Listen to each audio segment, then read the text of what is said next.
네, 한 절 한 절 성경 정독반입니다. 마태복음 우리 6장 우리 산상수훈 계속 살펴보고 있는데요.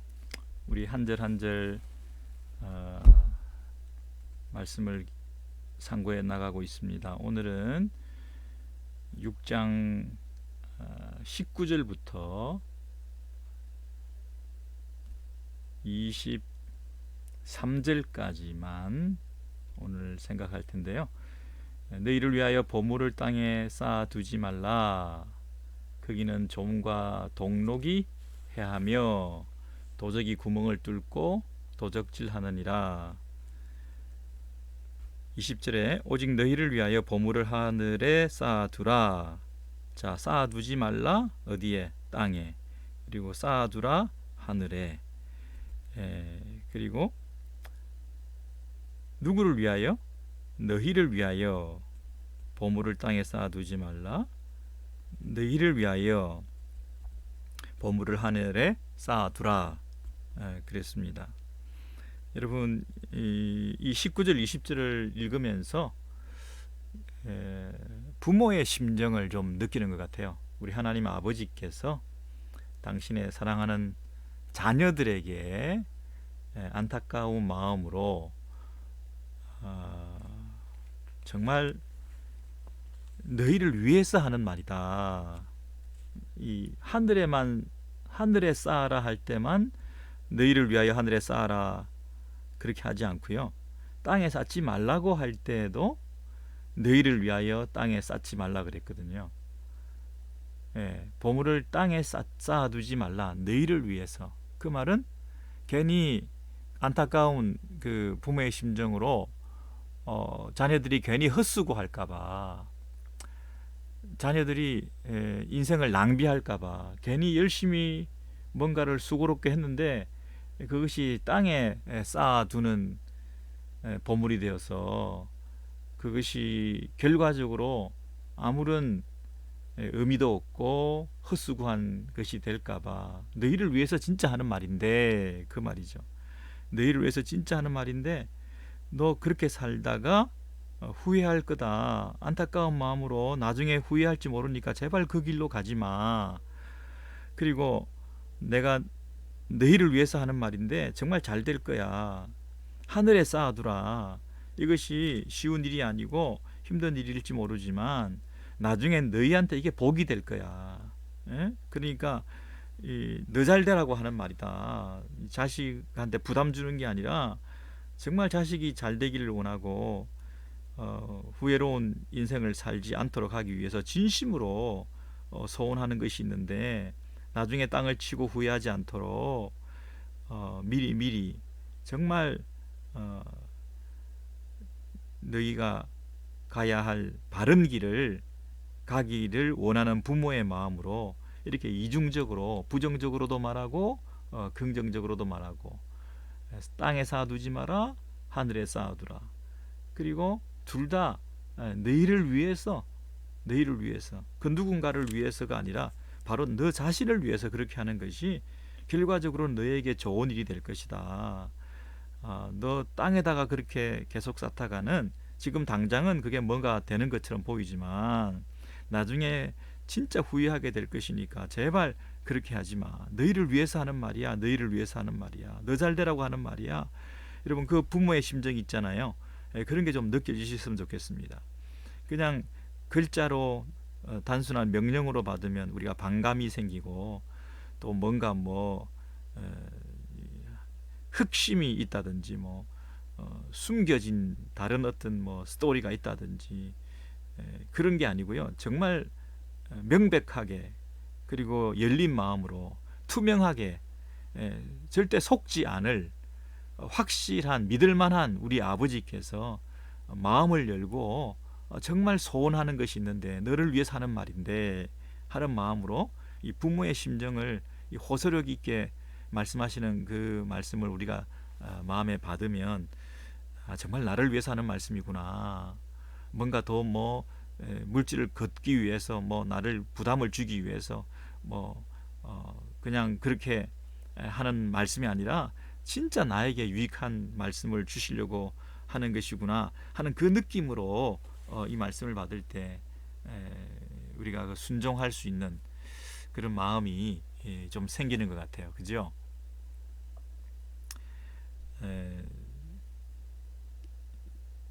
예를 들어서 자녀들에게 우리가 그렇게 얘기합니다. 주의를 지켜라. 제가 늘 드리는 말씀이지만 주의를 잘 지키고 예배를 드려라. 주일에 뭐 다른 약속하지 말고 주일에 뭐 급한 계획 약속 세우지 말고 하나님과의 약속을 지키면서 하나님 앞에서 예배드리는 일에 우선순위를 둬라. 그렇게 주의를 잘 지키는 것이 결국 너를 위하는 거야. 부모를 위해서 주의를 지키는 거 아니고 교회를 위해서 뭐 목회자를 위해서 뭐 너희들이 교회 나가주는 게 아니고 너희를 위해서 교회 나가는 거야. 주의를 지키는 거야. 예배를 빠지지 않는 거야. 그런 마음이 있잖아요. 예? 주일이 너를 지켜주는 거지 네가 주의를 지키는 거 아니야. 주의를 지키면 너가 일단은 건강을 육체적으로 회복하게 돼. 쉼없이 달려가지 말고 일주일에 한번 쉬고 육체적으로도 쉼을 얻을 때 쉼을 가질 때 그것이 멀리 달릴 수 있고 길게 갈 수 있는 거지. 쉼없이 막 일주일 내내 7일 24시간 그렇게 일을 하다가는 큰일 난다. 결국 주일이 너를 지켜주는 거다. 쉬는 것이 오히려 너를 살게 만드는 거다. 네가 네 인생을 스스로 생계를 유지하고 살려고 하지 말고 하나님의 법도대로 살다 보면 네가 살아날 수 있을 거야. 이렇게 말하는 거 있잖아요.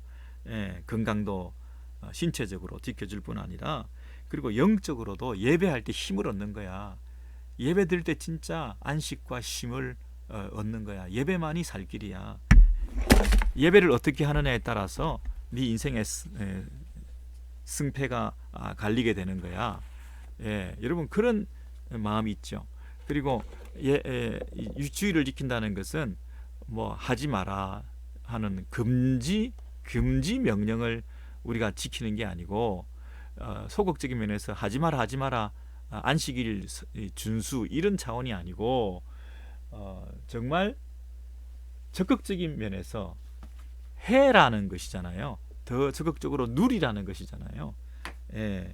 사역을 하고 구제를 하고 봉사를 하고 교회에서 주를 위해서 섬길 때에 그 섬김을 통하여 네가 또 오히려 사역의 기쁨을 얻고 하나님 나라의 일꾼으로서 하나님 주시는 은혜를 힘입고 하는 이런 모든 면에서 육체적으로나 영적으로나 사역적인 면에서 네가 주의를 지키고 주의를 중심으로 우리가 살아가는 것이 정말 복이다. 이렇게 부모가 자식에게 말해주는 거 있잖아요. 이 물질 문제도 마찬가지죠. 지금 보물을 땅에 쌓지 말라 하는 것은 주로 물질만 얘기하는 건 아니지만 물질을 빼고는 얘기할 수 없는 부분이잖아요. 물질을 땅에 쌓지 마라. 여러분 보물을 하늘에 쌓아라. 여러분 뭐 예를 들어서 뭐 10의 1을 하나님 앞에 드린다. 그럼 자식이 부모한테 헌금 11조 해야 된다라고 율법적으로 이렇게 자꾸만 강조를 듣게 되면 반발심도 생기고 뭐 11조 하기가 쉽겠습니까? 안 그래도 빠듯한데. 그래서 정말 그게 오히려 너를 살리는 길이야.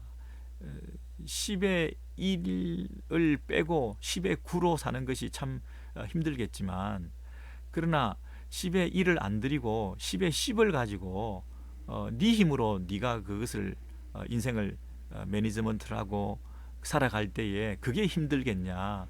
아니면 10의 10을 다 하나님께 드리고 그 모든 것이 하나님의 것이라는 그 신앙을 고백하는 표현으로 대표로 10의 1을 드리면서 모든 게 하나님의 것입니다. 하나님께 맡겨드리고 모든 걸 하나님께 드리는 심정으로 그래서 하나님께서 다 받으셨기 때문에 이제 나머지 10의 9를 가지고도 하나님께서 경영하시고 하나님께서 우리 인생을 윤택하게 하시고 피할 길을 내시고 선한 길로 인도하시고 하는 하나님이 경영하시도록 오너십을 하나님께 내어드려서 하나님이 모든 것을 매니지해 나가시도록 그렇게 하는 것이 더 풍요로운 삶을 살겠어요? 아니면 하나님께 드리지 않고 10에 10을 움켜쥐고 내가 경영해서 내가 잘 매니지먼트를 해서 이렇게 내가 살아가는 것이 쉽겠어요? 예, 내가 하는 게 낫겠어요? 하나님께 맡기는 게 낫겠어요? 그러니까 이게 자식들한테 부모가 하는 말이잖아요. 하나님의 것을 구별하여 드려라. 예? 그것이 결과적으로 너에게는 더 형통한 길이다. 뭐 10에 10을 가지고 하나님께 드리지 않고 내가 막 움켜쥐고 막 살려고 했는데 뭐 쓸데없는데 돈이 자꾸 나가고 병원에 가다 바치고 뭐 변호사한테 갖다 바치고 사고 나고 뭐 문제투성이에 이런 일을 당할 수도 있지만 정말 10의 9를 가지고도 부족하고 늘 모자랄 것 같은데도 10의 10은 늘 모자라는데 10의 9는 하나님께서 해주시니까 오히려 빠듯빠듯 하나님께서 은혜로 넘어가게 하시고 오히려 하나님의 기적을 체험하고 하나님이 친히 인도하심을 경험하면서 하나님께 맡겼을 때 이런 은혜가 있구나. 이런 어떤 차이가 있잖아요. 그렇게 신자로서 물질을 드리든 시간을 드리든 우리의 마음을 드리든 자녀를 드리든 이런 내가 가장 소중하게 여기는 보물을 하나님께 드리면 하나님께서는 뭐라고 약속하시냐면 너희를 위하여 이게 좋은 거다. 애끓는 부모가 자식에게 그렇게 살면 안 된다. 이게 너희를 위해서 하는 거다 하는 그런 심정, 그 마음으로 이 오늘 말씀을 받으시면 조금 마음에 거부감 없이 이렇게 받아들이실 수 있을 것 같아요. 부모의 심정, 간절한 마음, 그렇게 이 말씀을 받으시면 좋겠습니다. 그런데 이 하나님께서는 부모의 심정으로 가르치시고 이것을 호소하시기 때문에 강압적으로 고압적인 자세로 명령만 하시는 게 아니에요. 사실은 하나님께서는 충분히 그럴 자격이 있죠. 내가 너를 구원해 줬으니까 하늘에 속한 자로서 하늘의 법도를 따라 내 명령 따라 지키고 살아. 하늘의 모든 것을 바쳐. 하늘에다 쌓으면서 살아야지 땅에다가 쌓는 것은 헛된 일이야. 이렇게만 해도 우리는 꼼짝 말 못하잖아요. 그대로 해야 되잖아요. 근데 하나님께서는 부모의 심정으로, 그러니까 성육신 정신으로 이 티칭과 기독교 교육에 있어서도 정말 하나님이 사람이 되셔서 우리의 심정으로 내려오시기까지 하시며 우리의 형편과 우리의 이해력과 우리의 욕심과 우리의 많은 생각이 많은 이런 것들을 미리 다 아시고 우리 수준에서 하나하나 또 설명해 주기를 원하시는 거예요. 그래서 왜 땅에 하면 안 되는지, 왜 하늘에다가 쌓아야 되는지, 하늘은 어떤 곳인지 땅은 어떤 곳인지 그것에 대해서 설명해 주시는 거예요. 그 이유를 또 이렇게 자상하시게도 설명을 해 주시는 거 있죠. 19절에 다시 보면 너희를 위하여 보물을 땅에 쌓아두지 마라. 거기가 어디예요? 땅은, 그 땅에 대해서 또 설명하시면서 왜 땅에 쌓아두지 말아야 되는지 이유를 이렇게 구체적으로 또 얘기를 해주신다니까요. 얼마나 자상하신지요.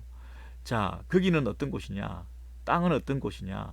저음과 동록이 해하며 도적이 구멍을 뚫고 도적질하느니라 그랬습니다.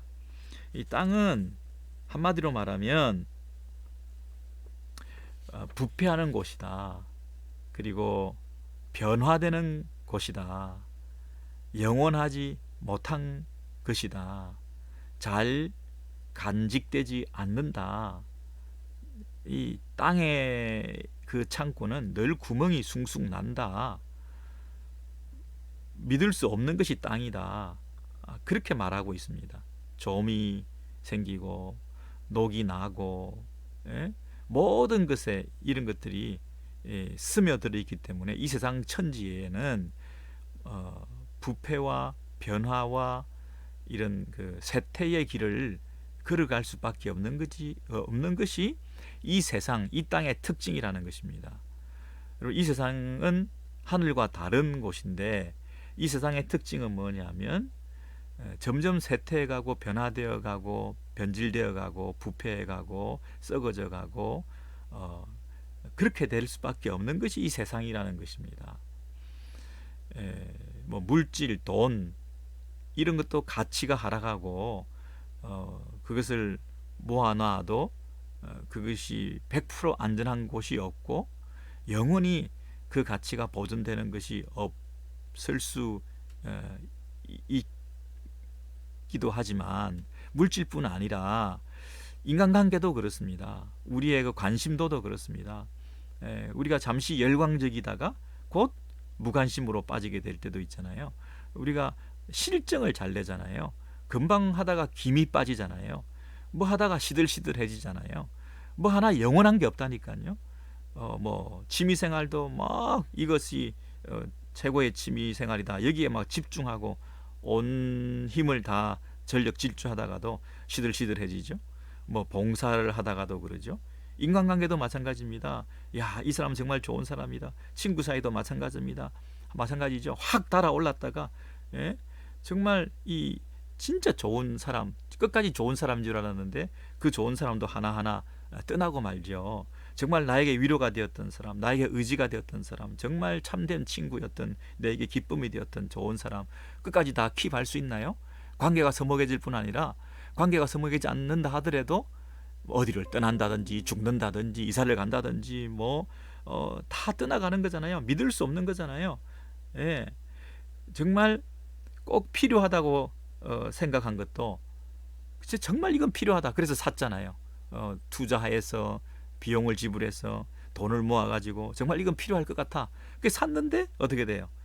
곧 소용이 없어. 이거 필요 없는 게 돼버려. 그래서 내던져지게 돼. 그리고 뭐 고장 나버려. 여러분, 우리 마음도 실증도 얼마나 잘 나는지 몰라요. 변덕이 얼마나 심한지 몰라요. 유행은 얼마나 자주 변하는지 몰라요.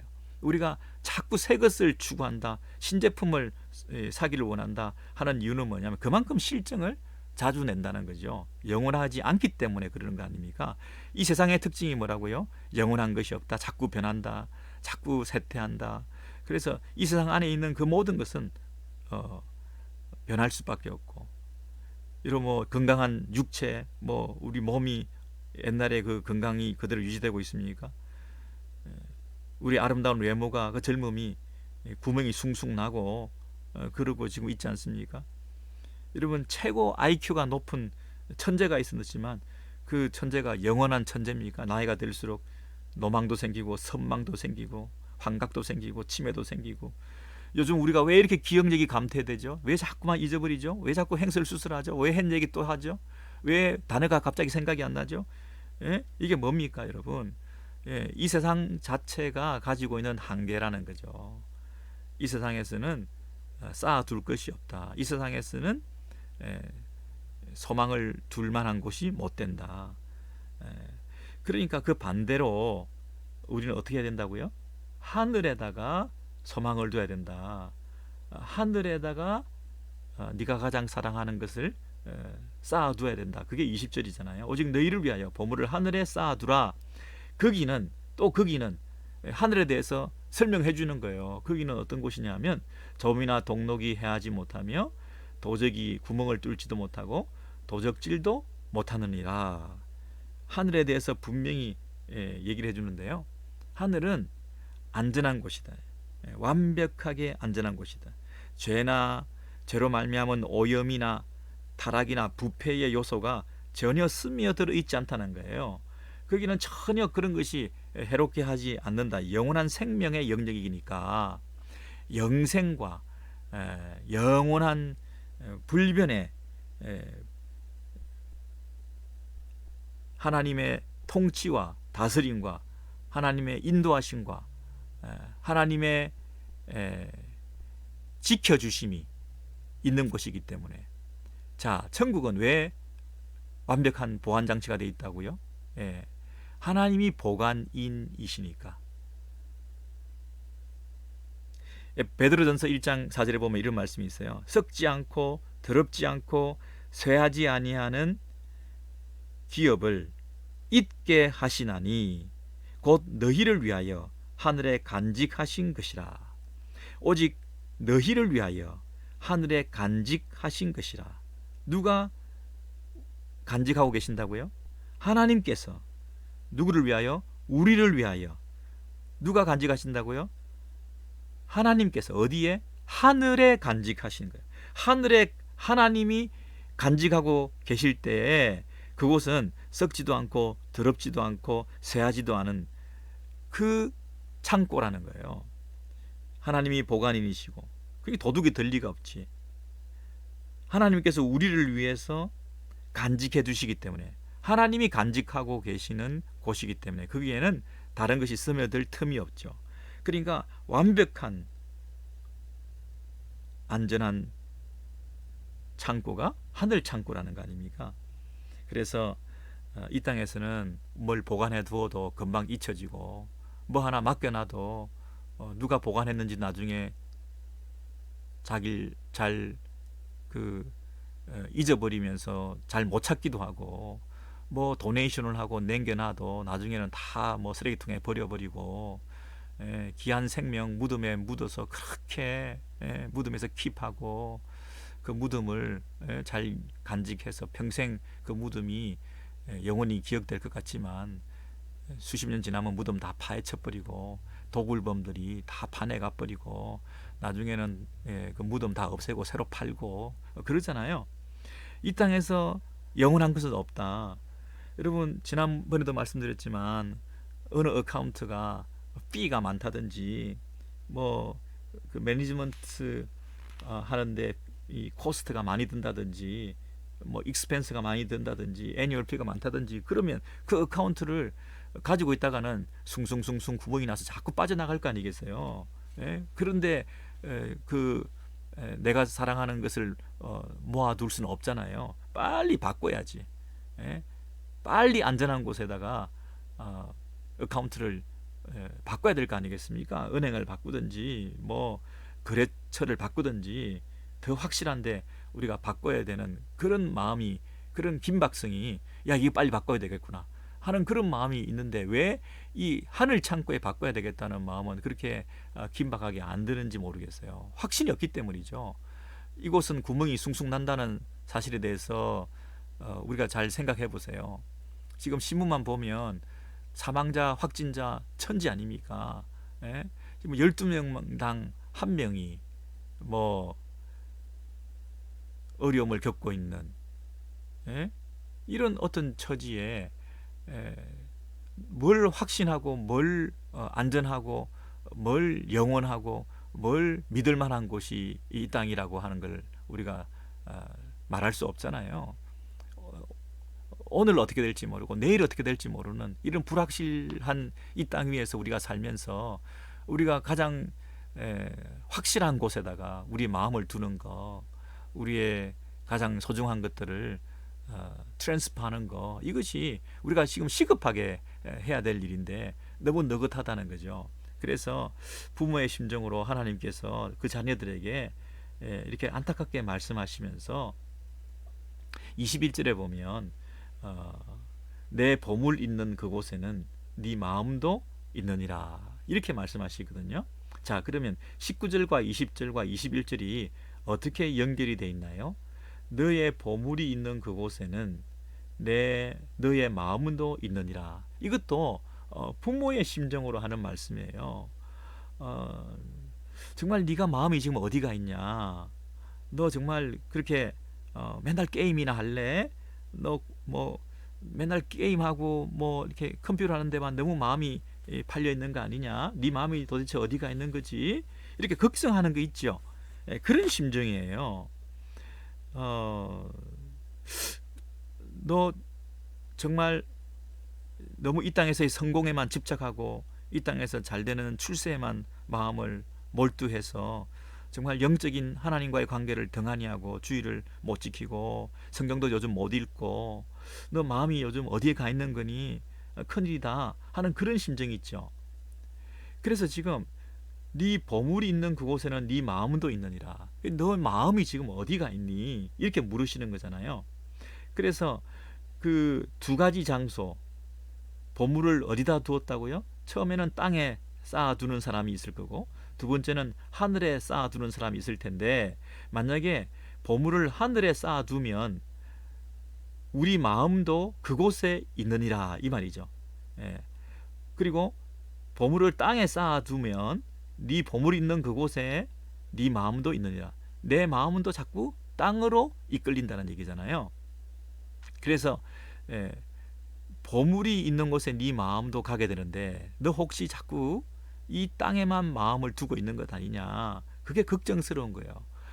정말 네가 하늘에다가 보물을 쌓게 되면 네 마음이 하늘로 향하게 될 텐데, 그래서 네가 하늘지향적인 삶, 천국 백성으로서의 삶, 이 땅에 발을 딛고 이 세상에서 살고 있지만, 이 세상에서 온갖 시험과 유혹을 당하고 있지만, 그러나 그 땅에서 함몰되지 않고 이 세상에서 좋다고 하는 것, 이 세상에서 유행하는 것, 이 세상 사람들이 추구하는 것, 그 땅에 쌓는 일에 함께 동참하지 않고 네가 정말 하늘에다가 그 보물을 쌓고 있을 때에 너의 소망은 더 하늘로 두터워지고, 너의 미래는 더 천국으로 향해 있고, 너의 남은 생에는 더 하나님의 나라 백성답게 살아가는 그 고상한 모습으로 살아갈 터인데, 네 물질이 있는 곳에 마음이 있다 보니까 정말 자꾸 물질을 이 땅에다 쌓아두면 자꾸 세속적인 사람, 이 세상에서 잘 되는 거, 이 세상만 자꾸 네 마음을 지배하고 있는, 네가 마음이 점령당해 있다. 세상이 네 마음을 완전히 점령했다. 지배당했다. 네가 섬기고 있다. 같은 말이잖아요. 그래서 네 마음이 지금 완전히 세상의 그 점령군에 의해서 쑥대밭이 되고 있는데 정말 큰일이다. 네가 만약에 보물을 하늘에 쌓는 이 삶을 산다면 네 마음도 어떻게 되느냐 하면 하늘에 그 신령한 것으로 네 마음이 가득 차 있다는 거예요. 하늘에 더 소망이 두터워진다는 거예요. 천국에 대한 소망으로 더 뜨거워진다는 거예요. 이 땅에 살지만 천국 백성으로서의 그 아름다운 그 모습을 잃지 않고 살아가는 참 귀한 존재가 된다는 거예요. 근데 자꾸 땅에 쌓다 보면 너의 표정도, 너의 걱정도, 너의 가치관도, 너의 인생 목표도, 네가 살아가는 이유도 자꾸 이 세상적인 것이 가득 차게 되어서 땅만 바라보고, 위의 것을 추구하지 않고 하늘을 사모하지 않고 세상 사람들처럼 걱정하면서 세상 사람들처럼 성공하기 위해서 혈안이 되어가지고 천국 백성답지 않게 살아가니 이게 얼마나 큰일이냐. 그래서 21절은 네 보물이 있는 그곳에 네 마음도 있느니라 할 때, 그 21절 제일 앞에 영어를 봐도 아시겠습니다만은 헬라어의 가르라고 하는 왜냐하면이라는 말이 들어있어요. for, 왜냐하면 뭐뭐 때문이다가 들어있어요. 한글에는 없죠. 네 보물이 있는 그곳에는 네 마음도 있기 때문이다. 그러니까 네 마음이 있기 때문이다 할 때, 그 있기 때문이다, 있느니라 할 때도 시제가 미래형입니다. 있을 것이기 때문이다, 이렇게 돼 있어요. 네 보물을 만약에 하늘에다가 쌓아두면 네가 네 마음도 하늘에 그 마음이 있을 것이기 때문에, 이 말이죠. 네가 땅에다가 보물을 쌓는 삶을 살면 네 마음도 계속 땅에다가 있게 될 것이기 때문에, 그래서는 안 된다는 거잖아요. 그러니까 우리의 신자의 삶은 예수 믿는 사람들에게 주신 이 메시지잖아요. 지금 불신자들한테 주신 메시지가 아닙니다. 예수 믿는 하나님의 자녀라고 한다면 이제 이 미래적으로 하늘에다가 보물을 쌓아 두어서 나중에 죽고 난 다음에 거기서 원금이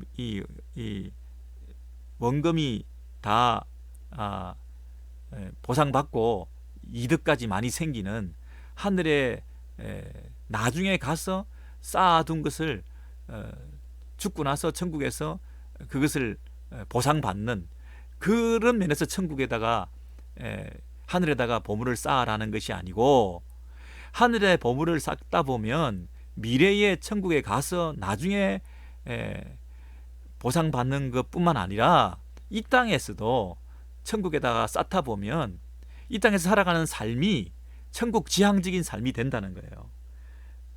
네 마음도 천국에 있을 것이다. 네 마음도 하늘의 것을 추구하며 살게 될 것이다. 왜? 물질이 있는 곳에 내 마음이 가 있으니까. 내가 물질을 어디다가 쌓아두느냐에 따라서 늘 내 마음이 그곳으로 가 있을 거 아니겠어요?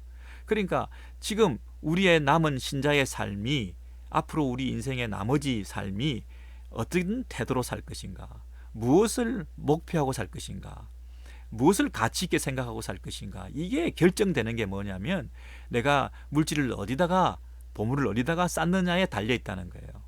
예. 그 물질을 쌓아둔 곳에 내 마음이 자꾸 가게 되니까, 천국에다가 쌓다 보면, 하늘에 쌓다 보면 천국 지향적으로 나도 이제 계속 살게 되니, 이제 예수 믿은 그 이후의 삶이 얼마나 더 풍성하겠냐는 거예요. 얼마나 더 신령하겠냐는 거예요. 근데 땅에다 자꾸 쌓다 보면 마음이 자꾸 땅에 가게 되니까 그 이후에 우리의 삶은 얼마나 비참하고 초라하고 세속적이고 그런 사람들로 살겠느냐, 천국백성답지 않은 사람으로 살겠느냐는 거예요. 그러니까 네 보물이 있는 곳에 네 마음도 갈 것이기 때문에 네 신자로서의 이후의 삶을 생각해서라도 너는 하늘에다가 천국 백성답게 자꾸 보물을 쌓아라. 그것이 네가 가야 될 길이다. 그것이 네가 신자답게 사는 길이다. 이렇게 말씀하시는 거거든요. 이해되시죠, 여러분? 근데 문제는 23절인데요. 23절에 보시면 눈이 나쁘면 온몸이 어두울 것이니 그러므로 내게 있는 빛이, 22절부터 봐야 되겠네요. 22절, 눈은 몸의 등불이니, 21절에 네 보물 있는 그곳에는 네 마음도 있느니라. 그러고 난 다음에 끝이 난 게 아니고요. 22절에 한 가지 비유가 나오는데, 눈의 비유입니다. 눈은 몸의 등불이니 그러므로 네 눈이 성하면 온몸이 밝을 것이요, 너의 눈이 나쁘면 온몸이 어두울 것이니 그러므로 너에게 있는 빛이 어두우면 그 어둠이 얼마나 하겠느냐. 이렇게 하고 끝이 나거든요. 22절과 23절이 어떻게 그 위에 보물을 땅에 쌓지 말고 하늘에 쌓아두라 하는 말씀과 연결이 될 수 있을까요? 네 보물이 있는 그곳에는 네 마음도 있느니라. 이 21절과 22절에 그 눈은 몸의 등불이니 이것하고 무슨 상관이 있을까요? 상관이 없이 갑자기 그렇게 연결이 되지 않았을 텐데, 상관이 있도록 연결을 했다면 그 의미가 어떻게 서로 통하게 되는 거죠? 네 보물이 있는 그곳에는 네 마음도 있느니라. 그것하고 눈은 몸의 등불이니 그것하고 무슨 연결이 될 것 같아요, 여러분?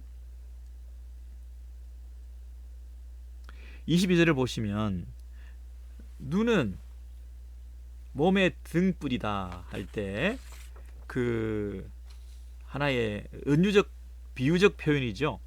눈은 등불이다. 은유법이죠. 눈은 등불이다. 눈은 몸의 등불이다. 그러면 눈하고 등불하고 공통점이 뭐예요? 어떤 부분에서 서로 비유적으로 은유하고 있어요? 눈은 어떤 부분에서 등불이에요? 눈은 감았다가 뜨면 볼 수 있죠. 그죠? 눈은 깜깜한 상태에서 밝게 볼 수 있는 감각기관이잖아요. 그래서 눈이 뜨게 되고 눈으로 뭔가를, 사물을 인식하고 보게 되면 몸이 어때요? 움직일 수 있죠. 눈의 그 눈이라고 하는 걸 통해서 몸의 감각이 살아나는 거지. 눈이 어둡고 감고 있으면, 눈을 감고 있으면 몸의 행동이 부자연스럽죠. 어색하죠. 넘어지려고 하죠. 몸의 활동이 정상적이지 않게 되는 거잖아요. 그러니까 눈과 몸은 이런 면에서 연결되어 있는 것이고, 그 몸을 몸되게 하는 것은 등불과 같은 눈의 역할이 필요하다는 것 아닙니까?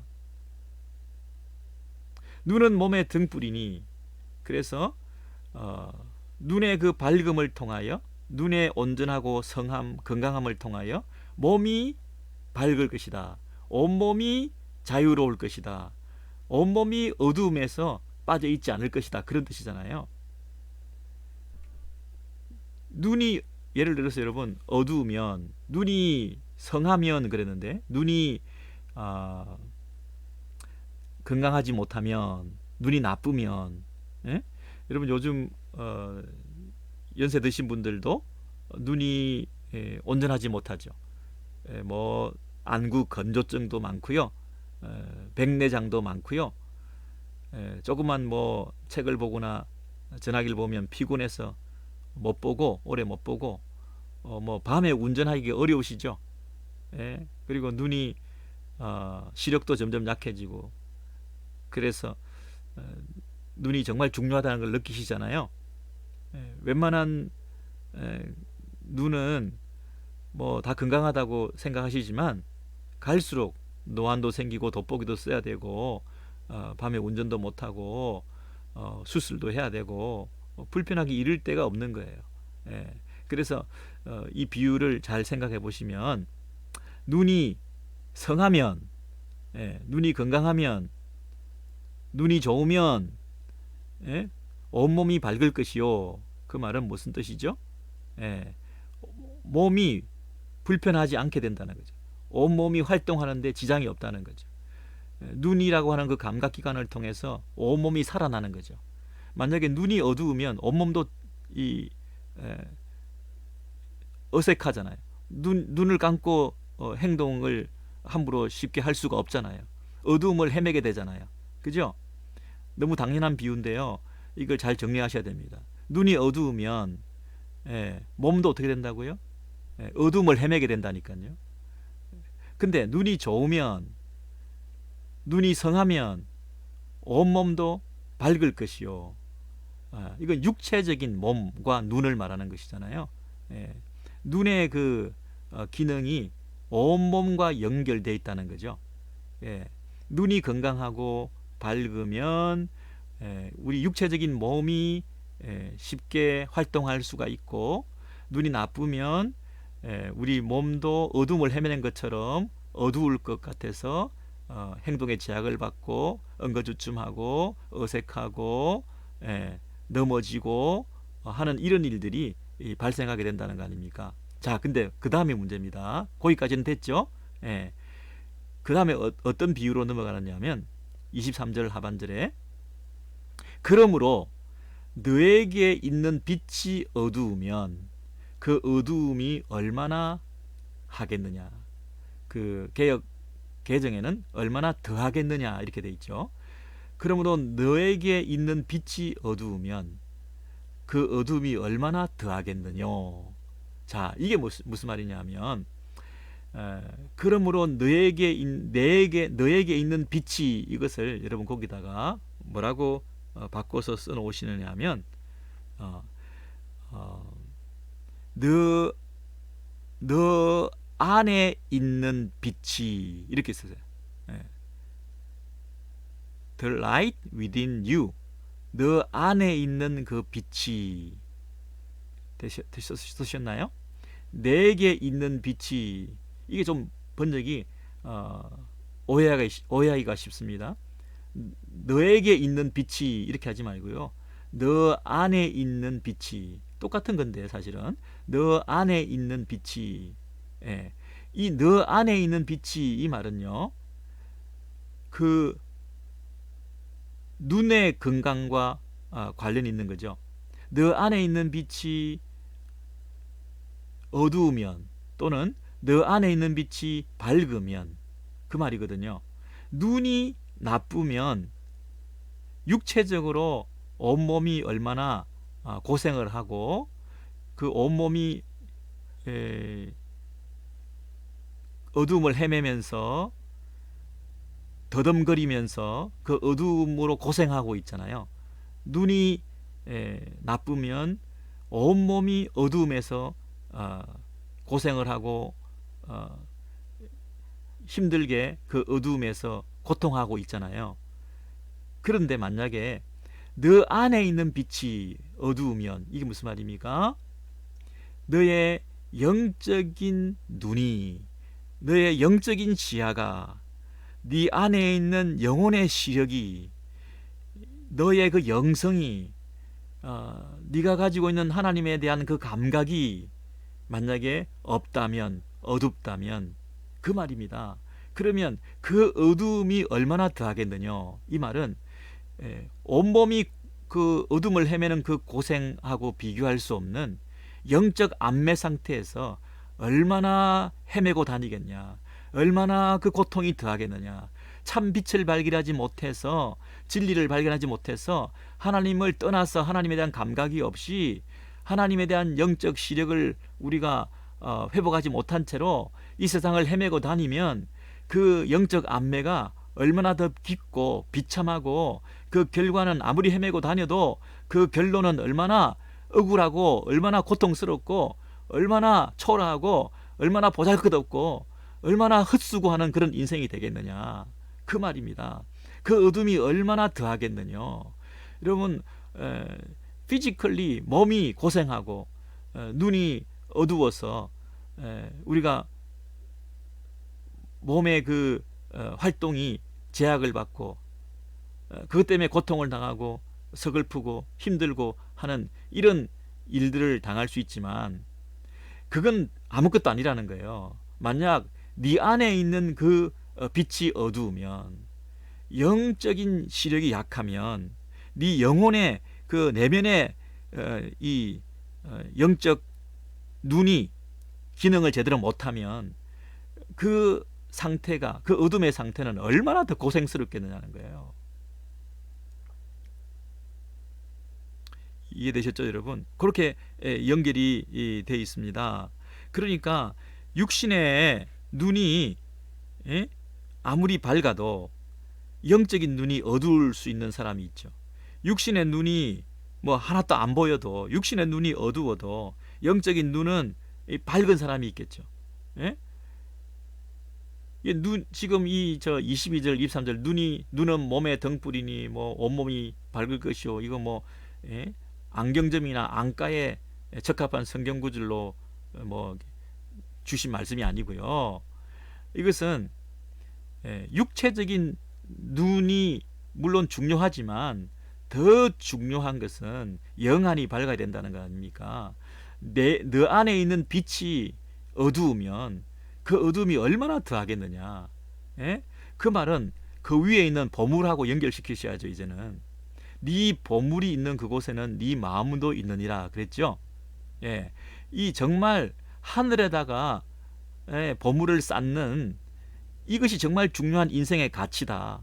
하늘에다가 보물을 쌓는 이것이 내 인생의 삶의 목표다. 이렇게 사는 것이 바로 사는 것이다. 그런 영적인 감각이 없이 그렇게 땅에다가 보물을 쌓고 그렇게 살면 그 상태가 얼마나 비참한 인생이냐는 거예요. 눈이 나쁘면 온몸이 고생인데 영안이 어두워서 땅에서 그 고생을 계속하면 그것이야말로 얼마나 바보짓이냐, 얼마나 그 어두움이 더하겠느냐. 육신의 그 어두움보다, 신체적으로 고생하는 것보다 영적으로 네가 영원히 그 어둠 속에서 헤매고 다니는 것이 얼마나 안타까운 일이냐. 쓸데없는 짓을 하면서 평생을 허비하고 땅에다가 보물을 쌓는 그 헛수고를 하면서 영적으로 그렇게 손해보는 것을 안타까워하시면서 이 비유를 통하여 제발 영안을 떠라, 감각을, 하나님에 대한 감각을 회복해라, 영적인 시야를 넓혀서 하늘에까지, 위의 것을 추구하고 위의 것을 사모하고 그렇게 살아야 되지 않냐. 왜 땅의 것만 추구하고 땅의 것을 사모하고 땅만 쳐다보고 이 세상만을 생각하며 이 세상이 다인 것처럼, 이 세상이 모든 것인 것처럼, 이 세상이 영원할 것인 것처럼 왜 이 세상에다가 그렇게 마음을 두고 사느냐. 제발 눈을 떠라. 제발 눈을 뜨고 위의 것을 사모해라. 여러분, 천국 백성답게, 하늘의 시민권자답게 우리가 어떻게 살아야 될 것인가를 눈은 몸의 등불이니 이 비유를 통해서 말씀해 주신 거 아닙니까? 그죠? 그래서 여러분, 그 사도 바울 같은 경우에는 결론적으로 이런 말씀을 정리하시면서 위의 것을 추구하라 그렇게 말씀하셨잖아요. 골로새서 마지막으로 제가 읽어드리고 오늘 말씀은 일단 마무리하도록 하겠습니다. 골로새서 3장이죠. 골로새서 1장이죠. 1장 1절에서 5절을 보시면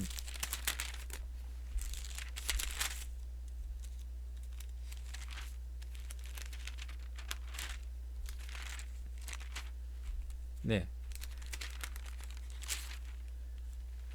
3장 1절에서 5절 보시면 326면입니다. 그러므로 너희가 그리스도와 함께 다시 살리심을 받았으면 위의 것을 찾으라. 거기는 그리스도께서 하나님 우편에 앉아 계시니라. 위의 것을 생각하고 땅의 것을 생각지 말라. 이는 너희가 죽었고 너희 생명이 그리스도와 함께 하나님 안에 감추었음이니라. 우리 생명이신 그리스도께서 나타나실 그때에 너희도 그와 함께 영광 중에 나타나리라. 그러므로 땅에 있는 지체를 죽이라. 곧 음란과 부정과 사욕과 악한 정욕과 탐심이니 탐심은 우상 숭배니라. 너희가 서로 거짓말을 말라. 옛사람과 그 행위를 벗어버리고 새사람을 입었으니 이제는 너희가 그 모든 것을 벗어버리라. 곧 분과 악의와 회방과 너희 입에 부끄러운 말이라. 너희도 전에는 그 가운데 살 때는 그렇게 행했지만은 이제는 전에 그랬지만은 이제는 새 사람을 입었으니 자기를 창조하신 자의 형상을 조사 지식에까지 새롭게 하심을 받는 자니라. 여러분, 그래서 우리는 그리스도와 함께 다시 살리심을 받았으면, 그 말은 이제 예수와 함께 나의 옛사람은 죽고 십자가에 못 박혀 죽고 이제 예수가 함께 살아나실 때에 우리도 함께 살아났다는 거죠. 그러면 이제는 위의 것을 추구하고 살 수밖에 없다는 거예요. 우리가 이 땅에서 부대끼면서 육신적인 세상적인 삶 가운데서 날마다 부딪히고 부대끼며 살고 있지만 우리가 천국에 속한 옛사람은 죽고 하늘나라의 시민권자로서 우리가 살기 때문에 이제 새 생명을 예수와 함께 새 생명으로 살아가는 자라고 한다면, 내가 옛사람이 죽었다고 생각을 한다면 이제는 땅의 것을 버리고, 그죠? 땅에 있는 지체를 죽이고 음란과 부정과 사욕과 악한 정욕과 탐심을 죽이고 오직 위의 것을, 하늘의 신령한 것을 추구하고 살아가는 삶이 되었다는 것입니다. 위의 것과 아래 것을, 위의 것과 땅의 것을 대조하면서 우리가 어떤 삶을 살아야 될지 분명히 말씀하셨잖아요. 그래서 오늘 말씀에 의하면 예수께서 가르쳐주신 그 말씀대로 사도 바울께서도 동일한 원리를 가지고 보물을 땅에 쌓아두지 말고 하늘에 쌓아두라 하신 말씀이 그런 뜻이죠. 그래서 단순히 물질을 헌금을 여기서 꼭 말하는 것은 아니고요. 우리의 전 삶의 어떤 그 태도가, 인생의 목표가, 우리의 남은 삶이 어둡게 살 것인가 밝게 살 것인가를 결정하라는 거잖아요. 우리의 마음이 하늘에 두고 살 것인가 땅에 두고 살 것인가를 결정하라는 거잖아요.